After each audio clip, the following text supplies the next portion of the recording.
Okay class. तो अब हम आ जाते हैं छोटी आंत्र के ऊपर, स्मॉल इंटेस्टाइन के ऊपर। तो कल जैसा मैंने बताया था आपको कि स्मॉल इंटेस्टाइन में इस तरह से सिक्रीशन जो है वो होता है। यहाँ पर केमिकल डाइजेशन होता है और ये मेजर ऑर्गन है डाइजेशन और एब्जॉर्प्शन यानी अवशोषण का। अब इसकी जो लाइनिंग है, आंतरिक जो स्तर है, वो उसके द्वारा इसका अवशोषण जो है वो किया जाता है।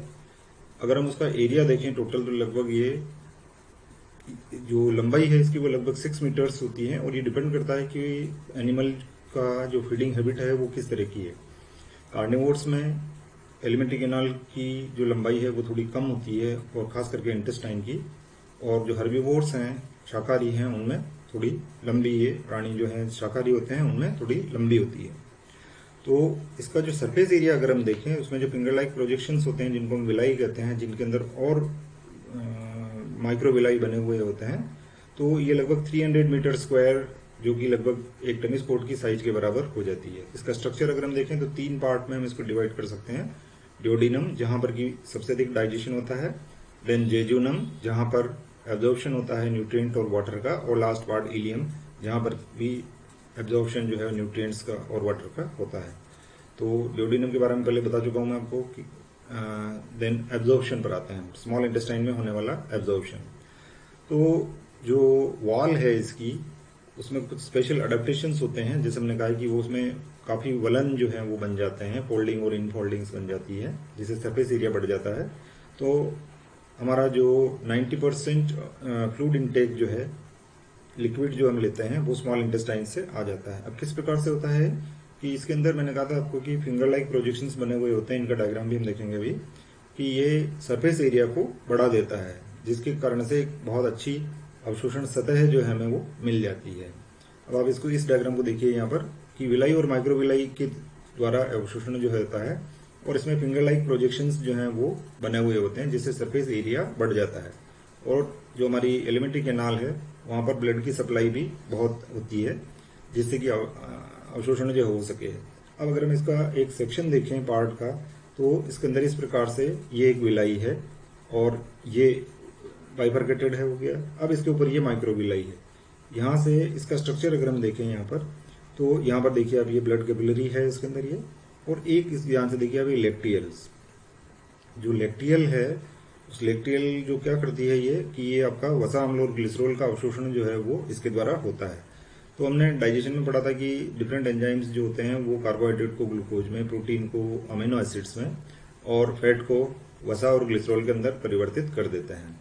तो जो कार्बोहाइड्रेट से जो ग्लूकोज मिला है, अमीनो एसिड मिले हैं, वो तो इस सतह से अवशोषित होकर के रक्त के द्वारा ले जाए जाएंगे, और जो वसाएं हैं वो इसके द्वारा, लेक्टियल्स के द्वारा ले जाई जाती है। अब आप एक चीज ध्यान से देखिए कि ये इसका एपिथेलियल सेल्स है, ब्रश बॉर्डर कहते हैं हम इसको।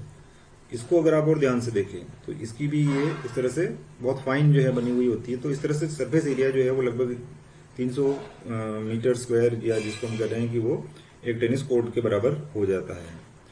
इसके बाद आती है लार्ज इंटेस्टाइन या कॉलन जिसे हम कह रहे हैं। तो एक और दूसरी स्लाइड है वो दिखाना चाह रहा था मैं आपको, ये देखिए यहाँ पर कि डाइजेशन जो है वो यहाँ पर किस प्रकार से हुआ है। तो कार्बोहाइड्रेट का डाइजेशन मैंने आपको बताया था कि कहाँ से स्टार्ट हो जाता है, पॉलीसेकेराइड, स्टार्च और ग्लाइकोजन जो हम ले रहे हैं, और जो अगर डाइसेकेराइड हमने लिया है तो वो सीधा एपिथेलियल सेल्स के द्वारा अंदर की ओर ले लिया जाता है। ठीक है। स्टोमक में यहाँ पर आप देख रहे हैं कि इसका कोई डाइजेशन जो है वो नहीं हुआ है। केवल आपका ओरल केविटी, फेरिंग्स और इसोफेगस के अंदर सलाइवरी अमाइलेज होता है, जो कि इसको पॉलीसेकेराइड और माल्टोज के अंदर कन्वर्ट कर देता है।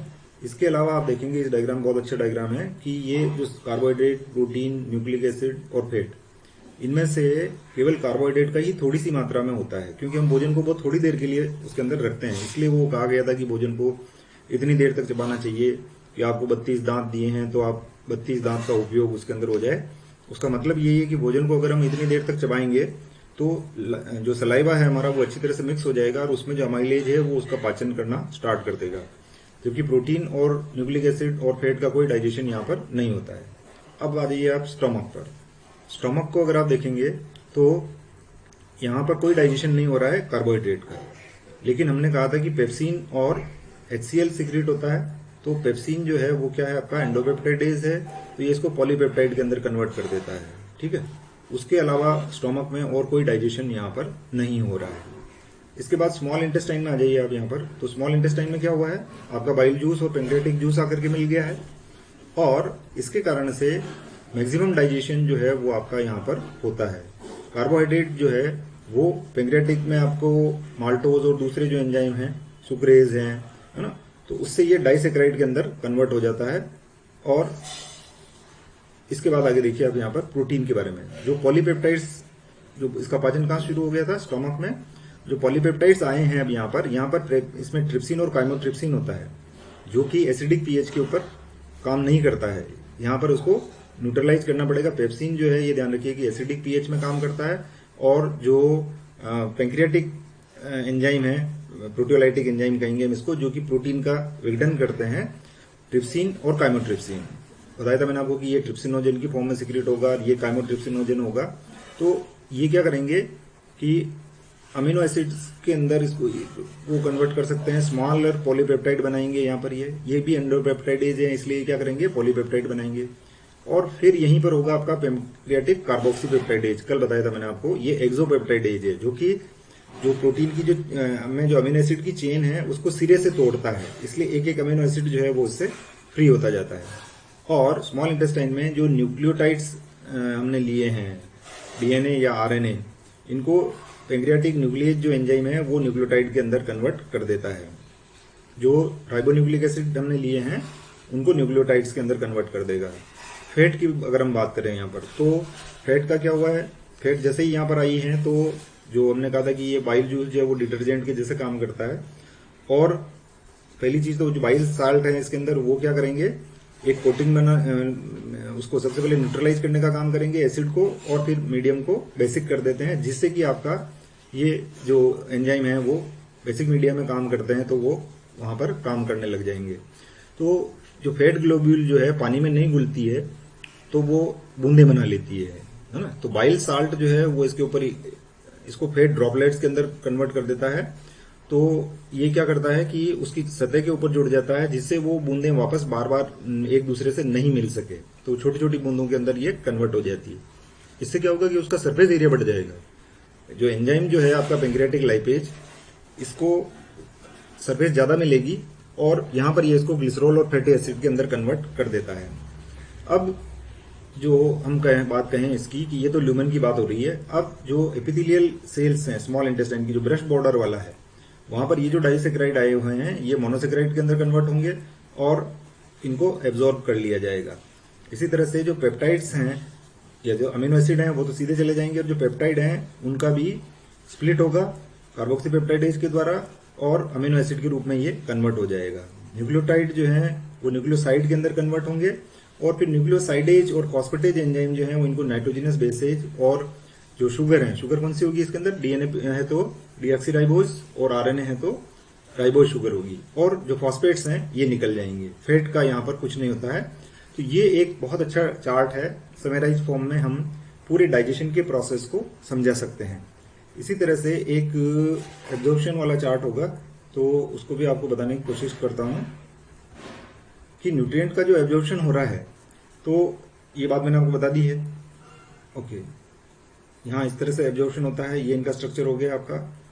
अब इसको देखिए आप ध्यान से, है ना, तो इससे आपको और ज्यादा समझ में आ जाएगा कि जो माइक्रोविलाई हैं ये किस तरह से, ये लेक्टियल है, ये डायग्राम पहले भी बता चुका हूं मैं आपको। तो स्मॉल वेसल लिम्फेटिक सिस्टम की होती है, जिसको कि लेक्टियल्स जो है वो कहा जाता है।